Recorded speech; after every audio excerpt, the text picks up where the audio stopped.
Hello, beautiful, beautiful, beautiful, beautiful black people. I hope that all is well in your world and this beautiful day in early May of the year 2020 has been a fantastic day for you and all of your wonderful, intelligent black loved ones. Know this, my beautiful black brothers and sisters. Too many, entirely too many white folks are too comfortable with other people being assaulted and with other people dying. Too many white folks are too damn comfortable with the death of other folks. For example, public lynching. You remember that during especially the Jim Crow era for about 100 years. Public lynching. Black folks being tortured alive, holes bored into their bodies as they hung there from the rope, dying. Fingers being severed and used for souvenirs.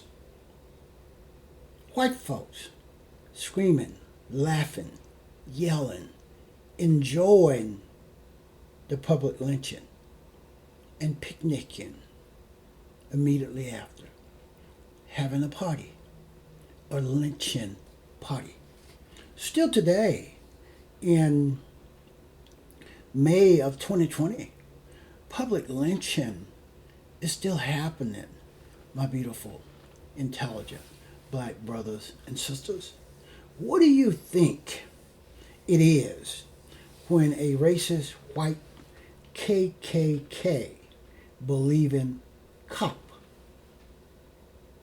murders an unarmed black man, a black woman, a black child?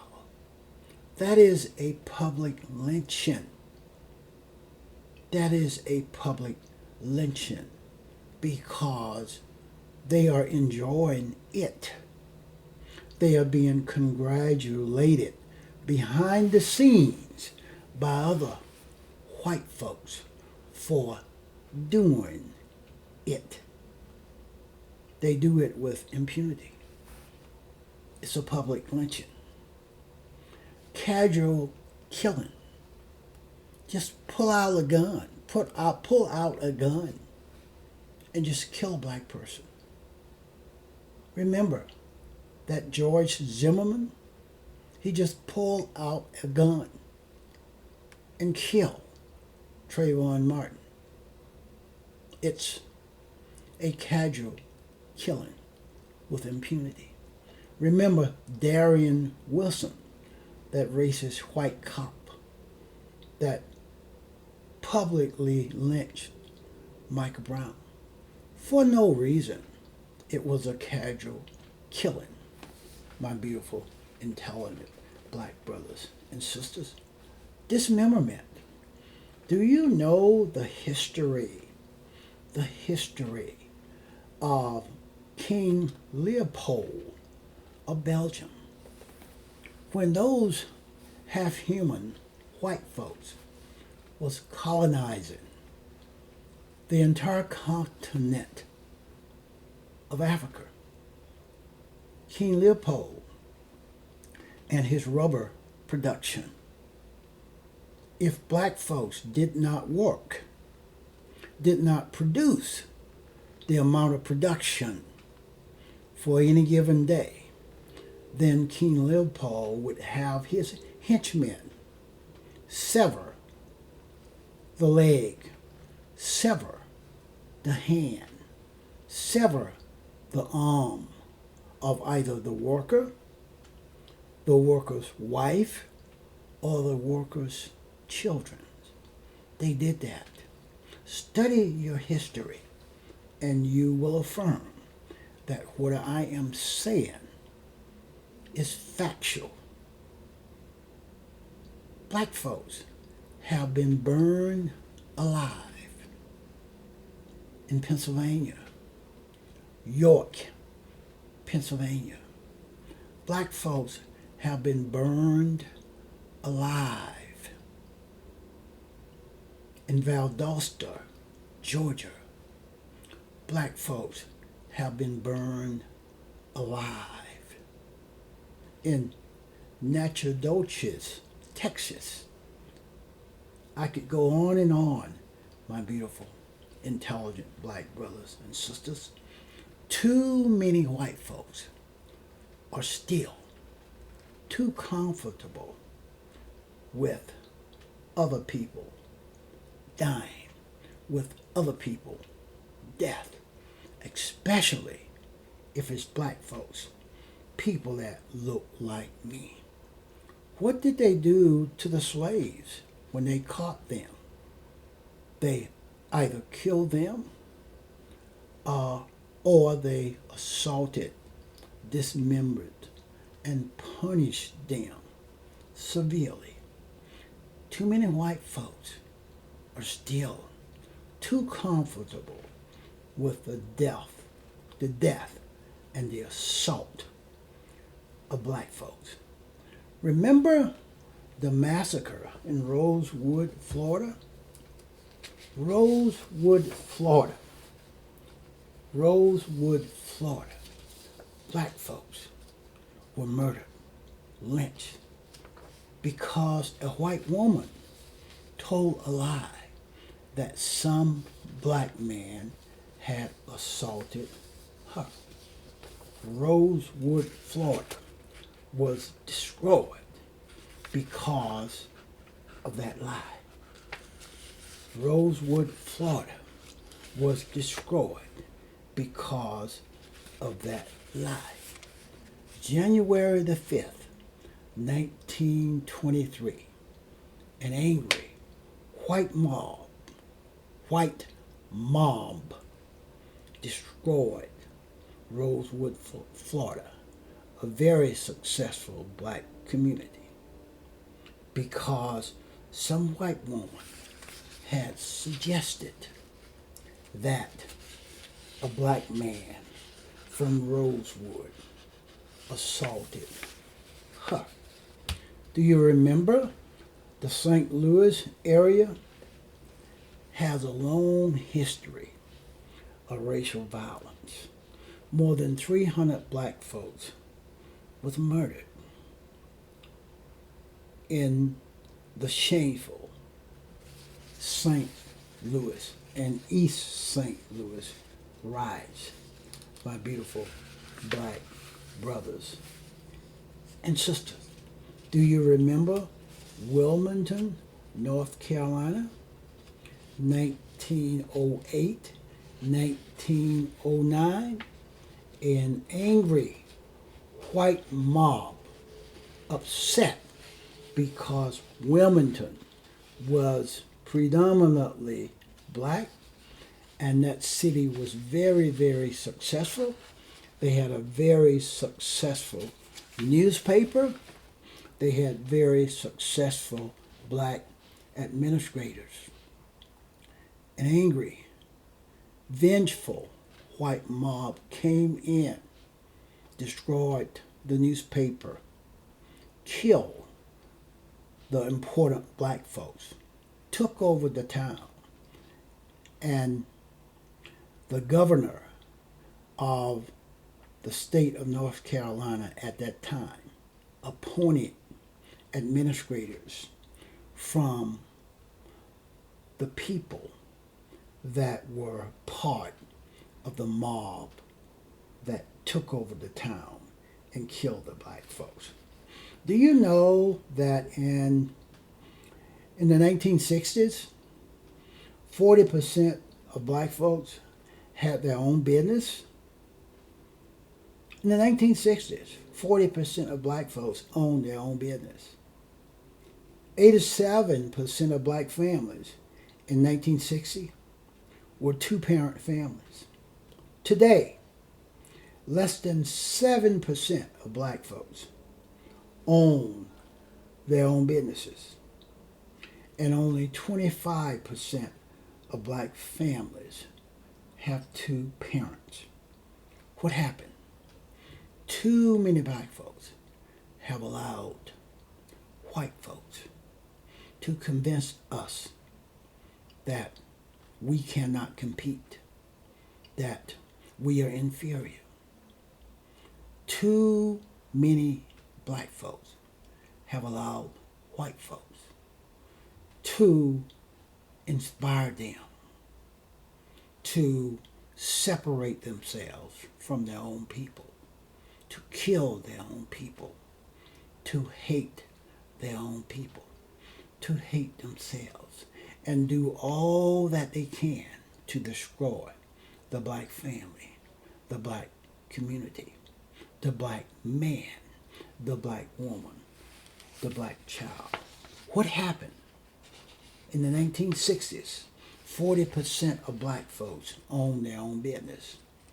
87% of black families had two parents in the 1960s.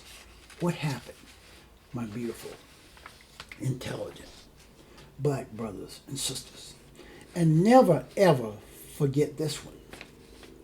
Too many white folks are too comfortable with the murder and death of black folks.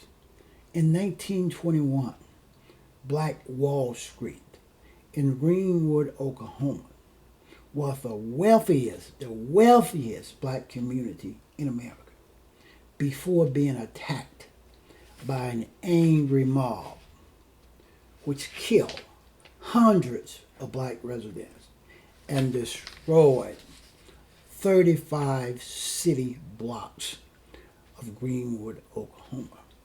Greenwood, Oklahoma was known as Black Wall Street. There were 600 businesses in Greenwood, Oklahoma in 1921. There was 21 churches. There was 21 restaurants. There were 30 grocery stores in Greenwood, Oklahoma in 1921. There were 2 movie theaters. There were 6 private airplanes, plus a hospital, a bank, a post office, schools, libraries, and law offices, and even a public transportation bus system.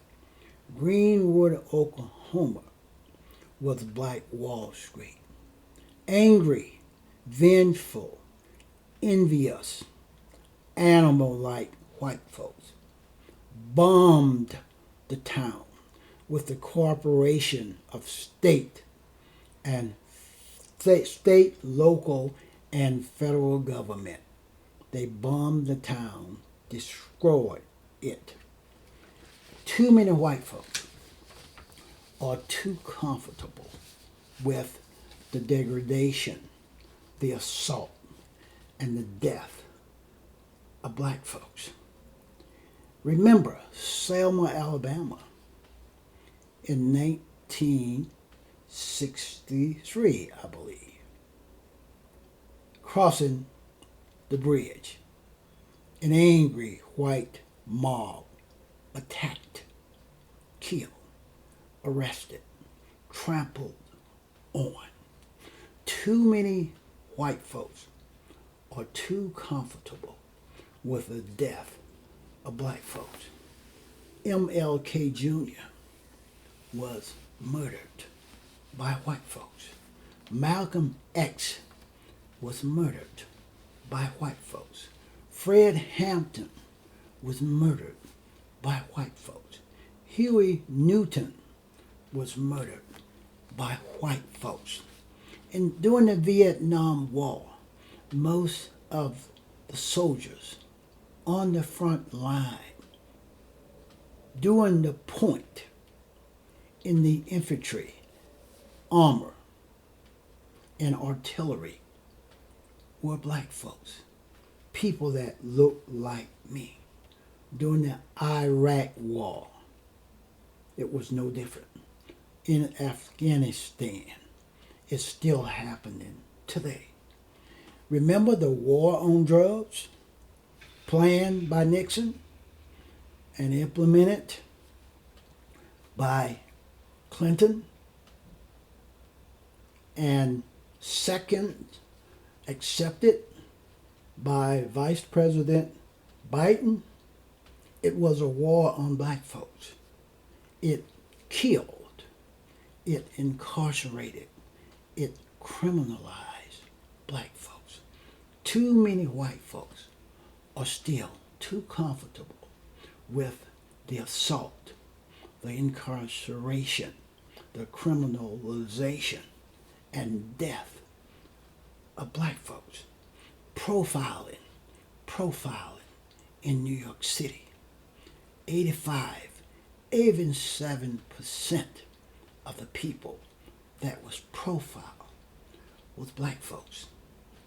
Criminalizing black folks, incarcerating black folks. Black folks are incarcerated 6 times as much as white folks for the same crime. During the COVID-19 pandemic that we're in today, black folks are dying. More than 50% of the total death, 65,000 plus, are black folks. Too many white folks are too comfortable with the death of black folks. When you see these white folks out there in the Michigan State House, in Columbus, the capital of Ohio, when you see these white folks with weapons, AK-47s, AR-13s, dressed like they are going to intimidate and terrorize someone. These folks are exercising white privilege. These folks are saying to the rest of us, non-white folks, we can do this because of our whiteness. And we all know that if a group of black folks armed with weaponry went to the Michigan State House, they would be arrested, they would be killed, they would be criminalized, they would be incarcerated, etc., etc. These white folks, angry mobs of white folks, are exercising their white privileges. Trump have exercised his white privilege for 4 years now. And every time he's behind a camera and a microphone, in front of a camera and behind a microphone, he's exercising his white privilege. This back to work protests are really examples of white racist domestic terrorists terrorizing America because of their racism, and they can do it because of their whiteness. My beautiful, intelligent black brothers and sisters. That's what I have. That's what I have on this one. Please go to thethrasherway.libsyn